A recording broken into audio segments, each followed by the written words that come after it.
আজকে উপস্থিত হয়েছি আমরা একটি সম্পদ্য নিয়ে, সম্পদ্য 3। এই সম্পদ্যে বলা হয়েছে একটা ত্রিভুজের একটি বাহু এবং সংলগ্ন দুটি কোণ দেওয়া আছে, ত্রিভুজটি আঁকতে হবে। কীভাবে আঁকতে হবে তা আমরা এখন সেটা এঁকে দেখাবো।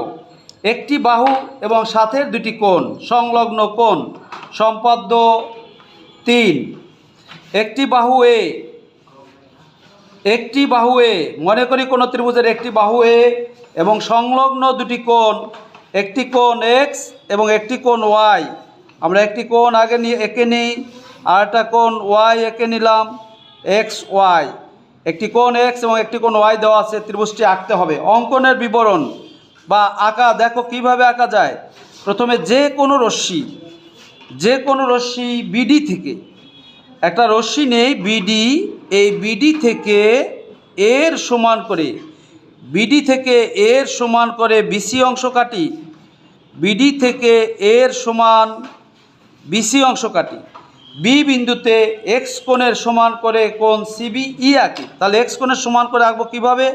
এখানে আমরা যে কোনো ব্যাসার্ধ নিয়ে একটি বৃত্তচাপ, একই বৃত্তচাপ নিয়ে এখানেও একটা বৃত্তচাপ আঁকবো। তারপরে এই কোণটা যেহেতু আঁকবো, এই মাপটা নেব।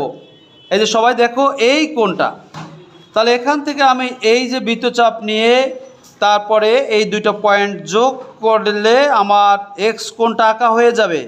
এটার নাম দিই আমি ই। এবার সি বিন্দুতে কোণ ওয়াই এর সমান করে, সি বিন্দুতে কোণ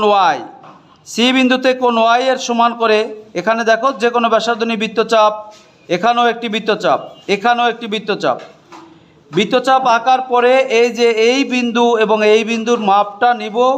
এখান থেকে দেখো এই যে এখন এই সি বিন্দু এবং এই বিন্দু যোগ করে আমি যদি দেই তাহলে আমার কি হয়ে যাবে? এটা নাম দিলাম এফ। তাহলে এই কোণটার নাম হচ্ছে কি? ওয়াই, এটা হচ্ছে এক্স। বি বিন্দুতে সি এক্সের সমান করে সিবিই এবং সি বিন্দুতে ওয়াই এর সমান করে কোণ বিসি এফ আঁকি। বি এবং সি এ পরস্পর এ বিন্দুতে ছেদ করলো, তাহলে এ বি সি এই হলো উদ্দিষ্ট ত্রিভুজ। আমি আরেকবার বলি, প্রথমে যে কোনো রশ্মি বিডি থেকে এর সমান করে বিসি অংশ কাটতে হবে, এর সমান করে বিডি অংশ কাটতে হবে। বি বিন্দুতে এক্স কোণের সমান করে কোণ সিবিই এবং সি বিন্দুতে ওয়াই কোণের সমান করে কোণ বিসি এফ আঁকি। বি এবং সি এফ পরস্পর এ বিন্দুতে ছেদ করে, তাহলে এ বি সি এই হলো